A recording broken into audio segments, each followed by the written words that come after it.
समय की बात है। रामनगर नाम का एक छोटा सा शहर हुआ करता था। उस शहर में एक शांति मोहल्ला भी था। उस मोहल्ले का नाम शांति मोहल्ला इसलिए पड़ा क्योंकि वहाँ बड़ी ही शांति और आपस में लोगों में बहुत प्यार था। एक दिन की बात है जब सभी औरतें शीला के घर बैठकर करवा चौथ की बातें कर रही होती हैं। साड़ी तो हम सब ने पिछले हफ्ते ले ली, ज्वेलरी तो सभी के पास है ही, पर अब समस्या है मेकअप की। मेकअप की क्या प्रॉब्लम? बाहर मार्केट में है तो मशहूर ग्लैमर ब्यूटी पार्लर। चलो फिर चलते हैं अभी करवा चौथ की बुकिंग करवाने। बस फिर सभी सहेलियां पार्लर जाती हैं। वहाँ कुर्सी पर माया बैठी होती है, उसके अलावा पार्लर में कोई भी नहीं होता। हेलो जी, बोलिए। जी वो करवा चौथ आने वाला है तो हमको यहाँ से तैयार होना है, आप हम सब की बुकिंग कर दीजिए। आप सब आ जाना पर एक एक करके, एक वक्त पर मैं एक ही को तैयार करूंगी और कभी कुछ काम करवाना हो तो मैं रात को ही मिलूंगी। आजकल मैं दिन में थोड़ा बिजी रहती हूँ तो शाम को ही आ पाती हूँ। ठीक है। सब औरतें बड़ी ही खुश हो जाती हैं कि पार्लर फिर से खुल गया है। अगले दिन रात को कमला अपने काम से फ्री होकर बैठी होती है। हाँ, अब तो मैं बिल्कुल फ्री हो गई हूँ, तो क्यों ना पार्लर जाकर नेल आर्ट करवा लूं।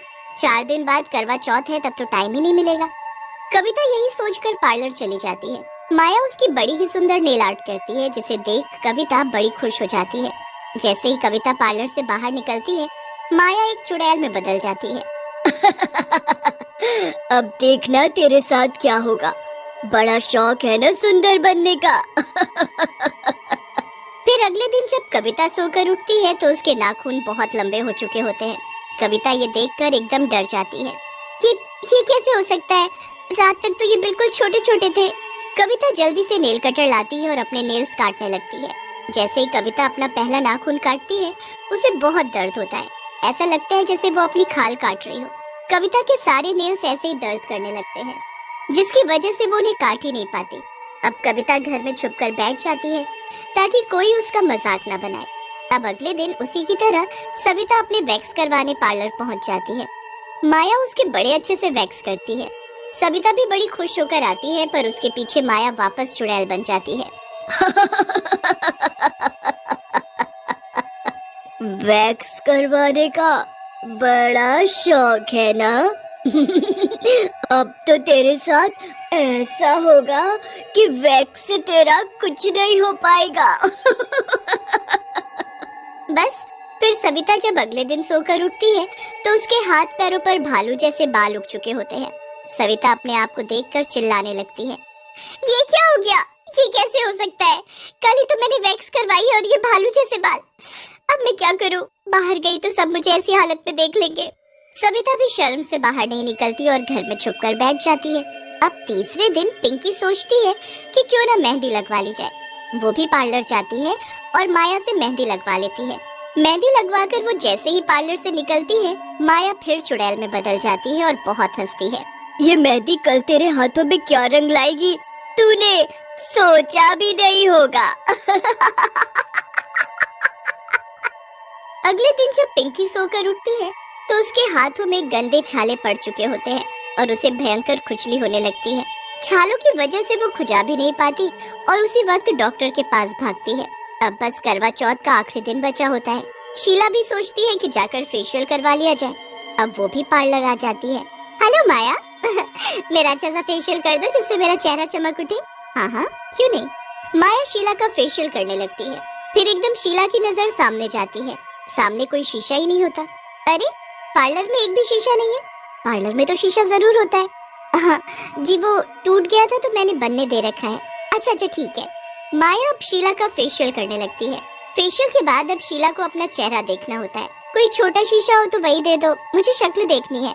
देखो मैं अब बहुत थक गई हूँ, मुझे भी घर जाना है तो घर जाकर देखना अपनी शक्ल। शीला को माया का ये बर्ताव बिल्कुल अच्छा नहीं लगता। वो फिर बहाने से माया से एक गिलास पानी मांगती है। माया अंदर पानी लेने जाती है तो शीला फोन का कैमरा खोल लेती है और अपनी शक्ल देखने लगती है। उसके बाद वो अपनी 2-3 सेल्फी भी ले लेती है। मेरा चेहरा तो सच में चमक गया। चलो अब मैं कल आऊंगी, ठीक? शीला अपने घर आ जाती है और माया चुड़ैल में बदल जाती है। अब आएगा मजा जब तेरी शक्ल कल देखने लायक ही नहीं होगी। शीला घर जाकर आराम से फोन में अपनी खींची हुई सेल्फी देखने लगती है। शीला को उन फोटो में अपने पीछे कुछ अजीब सा दिखता है। शीला फोटो को जूम करके देखती है तो फोटो में उसके पीछे एक भयानक शक्ल की चुड़ैल पानी का गिलास लेकर खड़ी होती है। ये क्या है? ये कैसे हो सकता है? पार्लर में तो मेरे सिवा कोई भी नहीं था, फिर ये चुड़ैल वो भी पानी का गिलास लेकर। ओ ओ ओ हो, अब समझी। पानी का गिलास तो मेरे लिए माया लाई थी। ये सब क्या चक्कर है? मतलब माया कोई इंसान नहीं बल्कि कोई चुड़ैल है। हे भगवान, अब मैं समझी कि उसका पार्लर रात को ही क्यों खुलता है। मुझे अभी के अभी सविता, कविता और पिंकी को ये दिखाना होगा। शीला उसी वक्त तीनों को फोन करके सबको बुलाती है। सब आने में आनाकानी करते हैं, पर शीला की घबराहट देखते हुए सबको उसके घर आना ही पड़ता है। शीला कविता के डरावनी चुड़ैल जैसे लंबे नाखून, सविता के शरीर पर भालू जैसे बाल और पिंकी के हाथों में छाले देख घबरा जाती है। बाकी सब भी एक दूसरे को देखकर सबसे पूछने लगते हैं, तो पता चलता है कि ये सब उसी पार्लर में जाने से हुआ है। यही बात तो तुम सबको बताने के लिए मैंने यहाँ बुलाया है।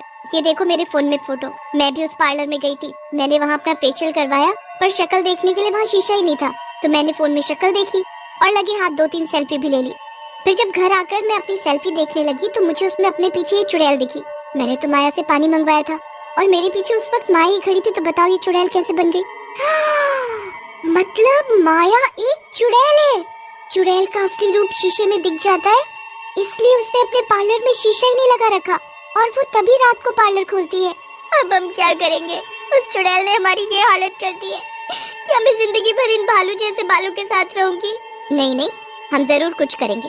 एक काम करते हैं, हम माया के घर जाते हैं। आखिर माया को भी तो पता चले कि उसके पार्लर में उसकी जगह कोई चुड़ैल बैठी है। मुझे उसका घर पता है। बस फिर चारों उसके घर जाते हैं तो वहाँ उनको माया की माँ मिलती है, जिनसे पता चलता है कि माया तो 2 महीने पहले ही मर चुकी है। ये सुनकर सब घबरा जाते हैं। मतलब वो चुड़ैल माया ही है। हम तो ये सोच रहे थे कि वो माया का भेष बदलकर वहाँ पार्लर चला रही है, पर ऐसा क्यों कर रही है? वो तो बहुत अच्छी थी। माया की माँ कुछ समझ नहीं पाती। फिर सब अपना हाल उसे बताती हैं और बताती है कि माया एक चुड़ैल बनकर अपना पार्लर खोलकर बैठी है और उसी ने उनका ये हाल कर दिया है। मुझे ये सब नहीं पता बेटी।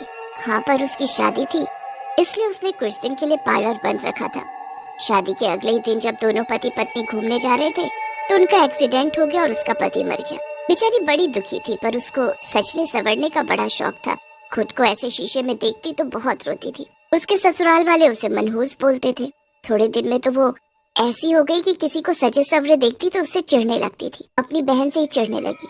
फिर एक दिन दुखी होकर उसने आत्महत्या ही कर ली और तब से वो पार्लर बंद पड़ा है। हे भगवान, अब हम कैसे ठीक होंगे? और वो चुड़ैल तो सबको हमारे जैसा बना देगी जो भी उसके पास जाएगा। हमें कुछ करना चाहिए। मैं नहीं चाहूंगी कि मेरी बेटी की वजह से किसी को ये सब झेलना पड़े। मैं जाऊंगी उसके पास और मैं करूंगी उसका अंत। फिर उसी रात माया की माँ पार्लर पहुंच जाती है। मुझे सब पता चल चुका है कि तू माया है, इसलिए मुझसे अपना असली रूप छुपाने की जरूरत नहीं है। इतना सुनते ही माया अपने असली चुड़ैल वाले रूप में आ जाती है। क्यों आई हो तुम यहाँ? चली जाओ यहाँ से। क्यों जाऊँ? पहले तू इन सबको ठीक कर। इन्होंने तेरा क्या बिगाड़ा है जो तू अपना गुस्सा हर सुहागिन पर उतार रही है? अभी के अभी खत्म कर ये सब। नहीं, मैं ऐसा कभी नहीं करूँगी, कभी नहीं। सही बोलते थे तेरे ससुराल वाले, तू है ही ऐसी कि सबका बुरा करती है। और जब ये बात मैं उनको बताऊंगी कि तू मरने के बाद क्या कर रही है तो और कोसेंगे तुझे। मैंने अपने पति को नहीं मारा था, लेकिन अभी तो तू लोगों को मौत जैसी सजाई दे रही है ना, वो भी बिना वजह। जैसे तू ये सब नहीं झेल पाई और आत्महत्या कर ली, वैसे ये सब भी कर सकती है ना। जब इनका लोग मजाक बनाएंगे तब तू ही होगी इनकी मौत की जिम्मेदार, जैसे अपने पति की है। नहीं नहीं नहीं, मत बोलो ऐसा मुझे। बोलूंगी, हमेशा बोलूंगी, सब कुछ चीख चीख कर बताऊंगी। नहीं नहीं, मैं सब कुछ ठीक कर दूंगी। जीते जी मैंने यही सब सहा है। मुझे मरने के बाद भी सुकून नहीं मिल पाया, तो अब तो मेरे पास कोई रास्ता भी नहीं है। चुड़ैल फिर सब कुछ ठीक कर देती है। पिंकी, शीला, सविता और कविता सब पहले जैसी हो जाती हैं। चुड़ैल वहाँ से चली जाती है और वो पार्लर जिंदगी भर बंद ही रहता है।